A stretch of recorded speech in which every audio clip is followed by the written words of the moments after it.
Voltamos para mais um bloco de conversa e dessa vez estamos aqui com David Popó. Isso mesmo, David Popó. Não é brincadeira não, o cara aqui inclusive já lutou com Acelino Popó Freitas. David, seja muito bem-vindo. Gostaria que você falasse sobre o que é a Code, qual é a equipe que você está representando, quais os projetos hoje aqui no Hackathon Cidades Inteligentes Feira de Santana. Perfeito. É, eu sou David, né, mais conhecido como David Popó. Não estou na cadeira de rodas porque lutei com o Popó, né? Mas eu sou analista de sistemas, desenvolvedor web, professor de tecnologia e criei uma metodologia onde eu diminuo a curva de aprendizagem em programação e robótica. Certo? Então hoje um aluno da Code ele consegue se tornar um desenvolvedor júnior em até 6 meses. Né? Nossos alunos começam a desenvolver mesmo, propriamente dito, com 3 meses de curso.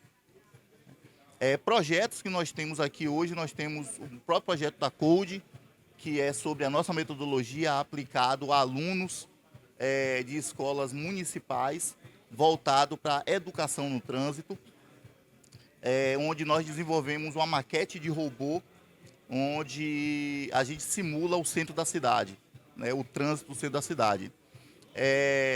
Temos uma outra equipe chamada Honda, onde a gente está desenvolvendo uma extensão para aplicativos de motorista, né, para Uber 99, onde a gente vai integrar uma extensão desses aplicativos para pessoas que têm algum tipo de mobilidade reduzida, né, para diminuir a rejeição de viagens para essas pessoas que usam cadeira de rodas, muleta ou até cegueira.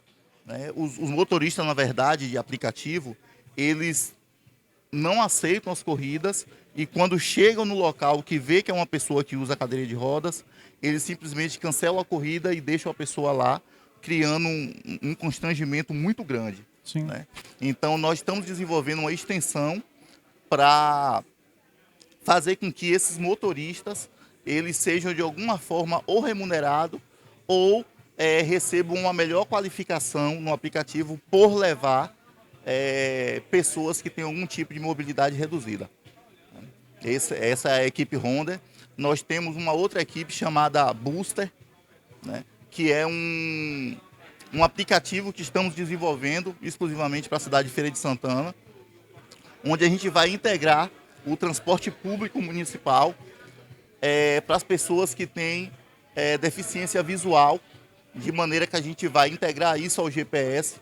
Nós vamos mapear todos os pontos de ônibus e plataformas de transbordo, e esse deficiente visual ele vai utilizar esse aplicativo, onde a gente vai se comunicar com essa pessoa por sinais sonoros, né, e vibracionais, né, de maneira que ele saiba onde está o ônibus, que horas que o ônibus vai passar, se o ônibus já está à frente dele ou em qual plataforma o ônibus está, e o aplicativo vai direcionar ele para essa plataforma específica. Nós vamos também integrar esse aplicativo com o motorista, né, a tela que o motorista usa, e nós vamos informar o motorista que tem um deficiente visual que vai pegar aquele transporte, né, onde o motorista está, e o motorista já vai estar ciente de que naquele ponto ou naquela plataforma está um deficiente visual aguardando ele.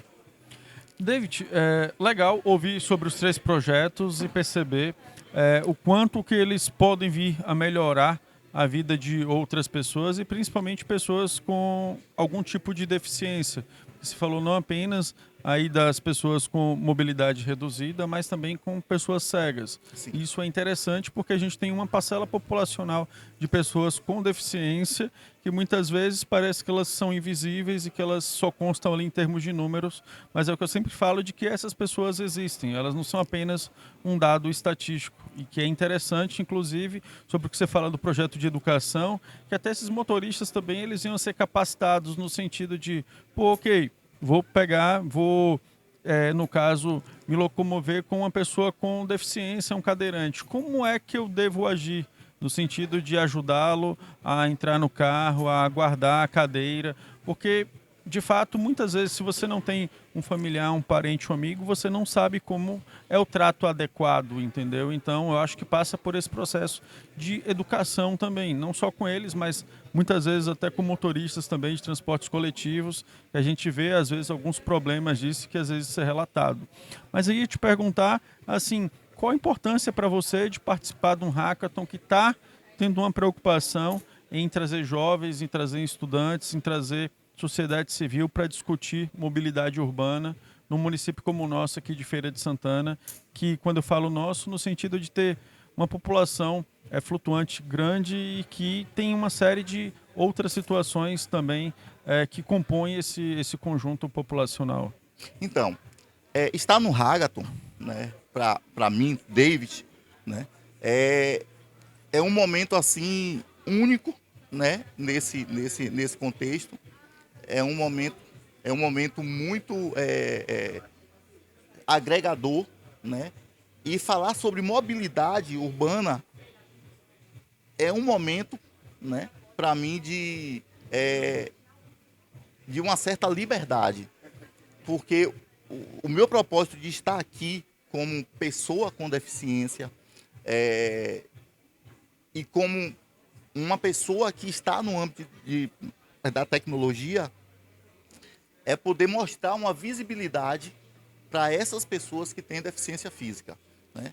E eu falo sobre mobilidade porque eu vivo isso todos os dias, Sim. né? Eu não consigo hoje estacionar meu carro em uma vaga de prioridade porque uma outra pessoa estaciona ali, né? Eu não consigo hoje andar na cidade porque eu não fui projetado para isso. E eu não falo a cidade, eu falo eu como pessoa com deficiência, né? Eu costumo dizer que nós, como deficientes, né, nós não somos planejados, nós somos percebidos depois. Então, se é feita uma nova calçada, né, depois que é feita essa calçada é que a gente é percebido, né? E aí eles vão reformar a calçada, fazer uma rampa tal, entende? Então, para mim, estar aqui no Hagaton, né, como pessoa e falar sobre mobilidade é um momento libertador, entende? Porque o meu projeto aqui, né, apesar de nós termos 3 projetos aqui, nossos 3 projetos é falando sobre pessoas com deficiência, né? E é justamente por isso. Nós temos outros projetos, mas eu fiz questão de trazer 3 projetos voltados para a acessibilidade. Um outro ponto que eu gostaria de falar, e eu não queria que soasse como uma reclamação ou como uma agressão, né? Mas em relação ao contexto Sebrae e o contexto Prefeitura, né, de Feira, nós estamos falando sobre mobilidade, né? Se eu me emocionar aqui, me desculpe, mas estamos falando sobre mobilidade, né? Mas eu não consegui ver entre as pessoas do Sebrae, os líderes da Prefeitura, eu não consegui ver nenhuma pessoa com algum tipo de deficiência, entende? Na organização, não conheço os jurados ainda, mas eu acredito que provavelmente não tenha. A dor do deficiente de utilizar o transporte público, de andar na cidade, né, de conseguir pegar um Uber, né, é muito grande, né? Então, eu estou sentindo falta de ter pessoas que tenham essa dor na organização, entende? Porque muitas vezes eu falo para ti sobre um problema de pegar o ônibus, né? Mas você não sente essa dor que eu sinto, entende? De não conseguir pegar um ônibus, porque muitas vezes o elevador está quebrado, Sim. ou muitas vezes porque o motorista ele não tem esse treinamento adequado para me tratar como qualquer um outro, ou ter um tratamento especial comigo. Então, essa dor é muito grande. E eu sinto falta na organização, né, uma pessoa ou pessoas que têm algum tipo de deficiência, uma pessoa que tem algum tipo de deficiência visual ou auditiva, que sinta essa dor e que consiga perceber. E muito relacionado à mobilidade, entende? Porque nós sofremos com a mobilidade, muito, muito mesmo, muito. David, eu acredito, e aí é Diego aqui falando, muito no sentido de que a tua fala ela é muito oportuna, justamente no sentido de que é o que a gente chama das contribuições de melhoria. Sim, E aí, caso não tenha no jurado, é algo que também a gente não sabe aqui ainda, estamos conversando aqui num dia anterior, sim, também não tenham esse conhecimento, se tem ou não tem, sim, mas se sim, porventura não tiver, mas que fique como já aí um ponto de sugestão e um ponto de melhoria para que venha a ter.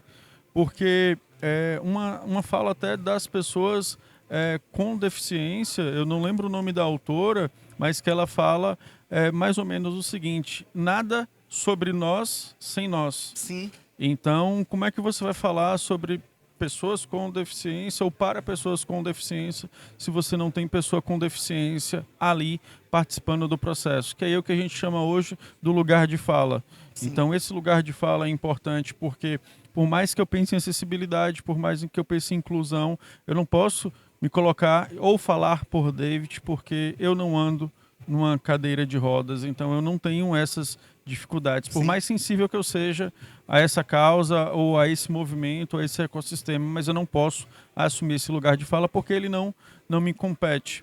Mas aí, David, aproveitando também aqui, e a gente já está aqui já nos nossos momentos finais, é impressão minha ou o David vem para amanhã assumir os 3 lugares aí? Suas palavras finais aí sobre essa expectativa e sobre esse momento aí, que a depender você veio com um time pesado, você veio com artilharia pesada, você vem com 3 equipes aqui e vem aí a depender para primeiro, segundo e terceiro, é isso mesmo? eu, eu até me emociono em falar sobre isso, mas não é meu objetivo real levar nem primeiro, nem segundo e nem terceiro lugar. Não é. Que venha uma premiação e eu dedico qualquer premiação que eu receba aqui a meus alunos e aos meus amigos que são deficientes físicos. O meu objetivo aqui, real, é fazer com que esses meus amigos que são cegos, que não ouvem, que não andam, que eles sejam visíveis na cidade, entendeu? Esse é o meu objetivo real. E eu não vim aqui nem receber nenhum título e nem receber nenhuma premiação. Eu sou empresário, eu tenho uma startup onde eu impacto vidas, eu tenho alunos em tudo quanto é lugar do mundo aí. Eu tenho um professor que é deficiente físico, que está aqui, o Enéas. Eu impacto vidas, mas eu sou invisível na cidade, entende? Eu, eu quero muito poder que as pessoas vejam o quanto que nós somos capazes, e eu também não preciso provar, né? Eu costumo dizer que a minha capacidade intelectual, ela não está atribuída à minha cadeira de rodas, né? Mas eu vim para mostrar o quanto nós podemos contribuir com a mobilidade urbana, com a educação, e o quanto que nós estamos dispostos a ajudar, a mudar todo esse contexto, entende?